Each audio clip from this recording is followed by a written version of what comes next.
guys, balik lagi sama Abang Frank. Gimana kabar teman-teman semuanya? Baik-baik aja ya kan? Nah, di video kali ini kita bakalan ngelanjutin lagi pembahasan alur cerita Donghua Shaolin 2. Tepatnya episode 147 ya guys ya. Tapi sebelum masuk ke dalam alur ceritanya, kita rekap sedikit aja episode sebelumnya. Menyadari kondisi Tang Ya semakin melemah, Hu Yu Hao lantas bertekad untuk segera menyelesaikan pembuatan tungku pil level 9, serta menciptakan pil Qian Kun, bahkan dengan menggunakan pisau ukiran hantu dewa emosi, serta mendapatkan bantuan dari guru Suan Ziwen dan juga He Chaito. Yu Hao bukan hanya berhasil membuat tungku pil, melainkan juga menciptakan pil Qian Kun. Selain bisa membantu Tang Ya memperpanjang umur dalam waktu 3 tahun ke depan, seluruh anggota inti sekte Tang juga mendapatkan manfaat dari pil tersebut. Terus gimana sih kelanjutan alur ceritanya? Penasaran ya kan? Jadi langsung aja simetriskan posisi rebahan kalian. Inilah waktunya kita baku hantam.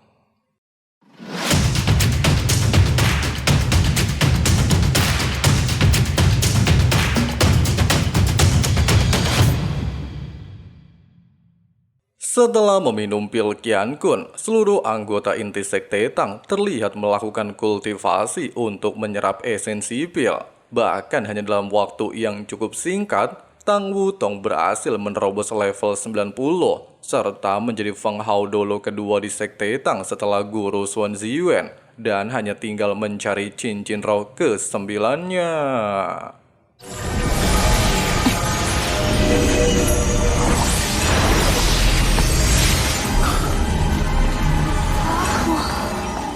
Di saat seluruh anggota terpukau dengan pencapaian tersebut dan mengucapkan selamat, Tang Wutong sendiri ternyata sudah memiliki gelar yang akan dia gunakan, disebut sebagai Dolo Kupu-Kupu Naga Cahaya. Tepat ketika Bibi mengatakan Guru Suan juga membuat terobosan, bahkan Ji Jue Chen juga telah menembus level 89, Susan Si lantas meminta Yu Hao untuk tidak tertinggal. Pasalnya Yu Hao saat ini juga telah mencapai level 89. Di saat Yu Hao mengatakan semua itu salahnya karena terlalu cepat membentuk inti jiwa, serta mengharuskannya membentuk inti jiwa kedua untuk menembus level 90, He Chaito tiba-tiba saja menghampiri mereka dan meminta Yu Hao untuk pergi ke pavilion Dewa Laut. Pasalnya Elder Suwon telah keluar dari pengasingan. Nah ternyata, berkat pil Qian Kun, Elder Suwon pada akhirnya berhasil melewati hambatan yang sulit ditembus selama bertahun-tahun dan resmi menjadi seorang limit dolo level 99 serta membentuk inti jiwa keduanya. Bahkan pil Qian Kun juga berefek luar biasa bagi Dekan Yan dan Dekan Lin Er, di mana mereka juga berhasil melewati hambatan dan naik satu level. Setelah kabar bahagia tersebut disampaikan, Elder Suwon ternyata juga memiliki masalah penting yang harus dibicarakan, di mana belum lama ini, Kerajaan Tianhun, Doling, dan Xinglo mengirim pesan meminta akademi untuk ikut dalam misi rahasia menghabisi Su Tianran.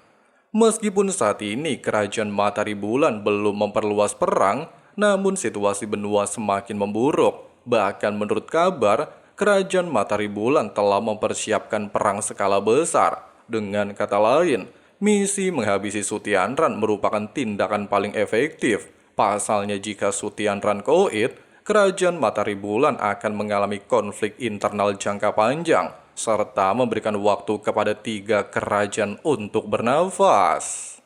Di saat Baby dan Tang Wutong mengatakan rencana tersebut terlalu beresiko, serta pastilah banyak ahli top melindungi Su Tianran, Elder Suan menegaskan, ketiga kerajaan hanya meminta dukungan dan bukan terjun secara langsung, di mana mereka membutuhkan deteksi spiritual Yu Hao untuk meningkatkan keberhasilan misi.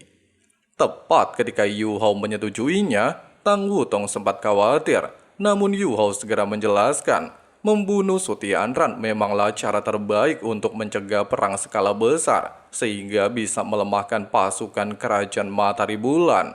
Selain itu juga, dikarenakan dia telah terjebak di level 89, maka membutuhkan dorongan untuk mencari peluang terobosan. Meskipun BB setuju dan berniat membawa seluruh anggota 7 Monster Strike, tapi Elder Swan menolaknya. Selain misi sangat berbahaya, terlalu banyak anggota juga tidak berguna. Hanya saja tidak ingin calon suaminya kenapa-napa, Tang Wutong lantas tetap berniat untuk ikut dalam misi. Selain kultivasinya tidaklah rendah, dia juga mampu melindungi dirinya sendiri. Bahkan telah memiliki janji untuk selalu bersama Yu Hao apapun yang akan terjadi. 于浩、梧桐，你们跟我来。好。 Elder Swan mengatakan, dikarenakan inti jiwa pertama Yu Hao dibentuk saat berada di level Sagero, maka membentuk inti jiwa kedua demi menerobos level 90 pastilah sangat sulit. Bahkan jika ingin menembus level 99, Yu Hao haruslah mampu membentuk inti jiwa ketiga yang belum pernah ada dalam sejarah benua. Di saat Yu Hao mengatakan semua itu kesalahannya terlalu cepat membentuk inti jiwa pertama, Elder Swan justru beranggapan sebaliknya, di mana dengan adanya inti jiwa pertama, kekuatan jiwa Yu Hao menjadi sangat kokoh, dan jika berhasil membentuk inti jiwa kedua, maka kekuatan Yu Hao akan melebihi para Feng Hao Dolo biasa. Bahkan jika bisa membentuk inti jiwa ketiga, Yu Hao pasti akan menjadi orang terkuat di benua Daulo. Nah, dikarenakan Elder Swan telah berhasil membentuk inti jiwa kedua, dia berniat memberikan bocoran kepada Yu Hao, di mana inti jiwa pertama merupakan kompresi kekuatan jiwa sangat besar dan menjadi inti dari kekuatan, sementara inti jiwa kedua berbeda. Pasalnya dia harus mampu menyatu dengan inti jiwa pertama, dan jika ada kesalahan dalam penyatuan, maka justru akan menjadi bom bunuh diri. Dengan adanya resiko tersebut, Master Muan menggunakan metode resonansi untuk memadatkan inti jiwa kedua, di mana inti jiwa kedua akan sepenuhnya mematuhi inti jiwa pertama. Hanya saja membentuk inti jiwa kedua akan jauh lebih kecil dibanding inti jiwa pertama. Namun jika menggunakan metode tersebut, seseorang tidak mungkin memiliki kesempatan memadatkan inti jiwa ketiga. Sedangkan metode lain disebut pelengkap yin yang, dengan cara menciptakan inti jiwa kedua sejajar dengan inti jiwa pertama. Bahkan jika menggunakan metode tersebut, maka sudah dipastikan akan jauh lebih kuat dibandingkan metode pertama. Namun resikonya juga jauh lebih besar. Elder Swan mengatakan, untuk menggunakan metode tersebut, seseorang perlu melakukan isolasi inti jiwa pertama, sehingga tidak mengganggu proses pembentukan inti jiwa kedua, sehingga sangat diperlukan kehati-hatian tingkat tinggi. Selain itu juga, jumlah kekuatan pada inti jiwa kedua juga harus sama persis dengan inti jiwa pertama, serta memiliki ritme yang berbeda dengan inti jiwa pertama, sehingga bisa menciptakan keseimbangan yin dan yang. Mendengarkan hal tersebut, Yu Hao justru merasa penasaran, apakah Dewa Binatang Roditian menggunakan metode yin yang untuk membentuk inti jiwa. Sambil membenarkan dugaan Yu Hao, Elder Swan juga menegaskan, alasan Ditian bisa menciptakan inti jiwa yin yang karena memiliki tubuh fisik sangat kuat, sehingga bisa mendukung proses pembentukan inti jiwa kedua dengan metode tersebut. Bahkan dikarenakan telah hidup ratusan ribu tahun, Ditian mampu mengumpulkan banyak pemahaman. Ini juga yang menjadi alasan kenapa Ditian jauh lebih kuat dibandingkan Long Xiaoyao dan Ye Sisui. Bahkan jika bekerja sama sekalipun, kedua limit Dolo tidak akan mungkin mampu melawan Ditian. Meskipun metode yin yang sangat luar biasa, namun Elder Swan beranggapan tidak bisa diterapkan kepada Yu Hao. Pasalnya dia tidak memiliki garis keturunan dan fisik yang kuat seperti Ditian. Hanya saja tidak ingin berkecil hati, Yu Hao justru berambisi untuk menggunakan metode pelengkap yin yang. Keesokan harinya, ketika Yu Hao dan Tang Wutong menuju puncak pegunungan Mingdo untuk mengikuti misi, Yu Hao justru teringat kalau di tempat inilah Ditian menunjukkan diri dan melawan Yi Sisui. Bahkan karena bentrokan luar biasa, beberapa area pegunungan rata dengan tanah. Tidak hanya itu, ketika mendekati tenda harimau putih, Yu Hao justru tiba-tiba galau harus kembali bertemu dengan bapaknya. 现在 Setibanya di camp dan disambut oleh Jenderal Zhang, Yu Hao dan Tang Wutong segera memasuki ruangan rapat, bahkan langsung disambut baik oleh seluruh petinggi kerajaan Xinglo. Mau bagaimanapun, Yu Hao memiliki jasa sangat besar bagi kerajaan Xinglo selama jalannya peperangan. Tidak hanya itu, seluruh orang kembali dibuat terkejut melihat Yu Hao bersama Tang Wutong. Bahkan Yu Hao juga menegaskan kalau Tang Wutong adalah seorang Feng Hao Dolo dan memiliki kekuatan di atasnya. Tepat ketika Dai Luoli ingin menyapa kakaknya, Yu Hao justru menghampiri Dai Yuaheng, bahkan merasakan kekuatan Yu Hao jauh di atasnya. Hal itu membuat Dai Yuaheng benar-benar merasa kagum dengan peningkatan kultivasinya. Mengesampingkan hal tersebut, Dai Hao lantas memperkenalkan Yu Hao kepada anggota kerajaan Doling dan Tianhun. Selain merupakan siswa jenius dari Akademi Shrek, Yu Hao juga memiliki julukan Mata Ashura. Meskipun usianya masih muda kayak Abang Frank, namun telah berkontribusi besar bagi kerajaan Xinglo. 是英雄出少年呐！ Meskipun Yu Hao segera memberikan hormat kepada Dubusi, namun dia dan Tang Wutong seolah-olah merasa janggal merasakan kekuatan Dubusi jauh menurun dibandingkan saat menghadapi Ditian sebelumnya. Dengan kata lain, kerugian sekte tubuh dalam perang pastilah jauh lebih besar daripada yang dibayangkan.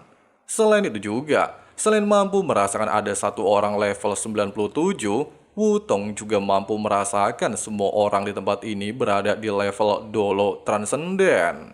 Belum sempat memikirkan hal itu lebih jauh, Dai Hao terlihat memperkenalkan Yu Hao kepada Dolo Tianyang dari kerajaan Doling. Bahkan dikarenakan telah berusia 150 tahun, orang tersebut bisa dianggap senior di antara para Master Roh dan berada di level 97. Dia juga akan memimpin misi bersama dengan Dubusi. Tepat ketika Yu Hao memberikan hormat, Dolo Tian yang justru mengajaknya berjabat tangan dan ingin menguji kekuatan jiwa Yu Hao. Merasakan Yu Hao memiliki kekuatan di level 89 dengan usia masih muda, seketika membuat Tian yang sedikit terkejut dan mengatakan kalau para generasi muda akan menggantikan para generasi tua dari panggung dunia. Singkatnya, setelah masalah tersebut selesai, Dai Hao lantas menjelaskan misi akan dipimpin oleh 3 kerajaan melalui para Dolo Transenden. Tujuannya jelas untuk menghabisi Kaisar Sutianran, serta diberi nama Operasi Penghancur. 密地行动。 Nah guys, begitulah pembahasan alur cerita Donghua Solen 2 episode 147-nya ya guys ya. Dimana semua alur ceritanya benar-benar mirip sama spoiler yang udah sering kita bahas. Dan buat teman-teman yang penasaran gimana sih kelanjutan alur ceritanya alias spoiler episode 148, kalian bisa klik link yang udah Mimin pin di kolom komentar ya guys ya. Oke lah guys, sampai di sini dulu untuk pembahasan hari ini, dan akan kita lanjut lagi di hari Sabtu atau malam Sabtu depan ya guys ya. Di sini Abang Frank si ketua sekte pamit undur diri dulu. See you and bye bye.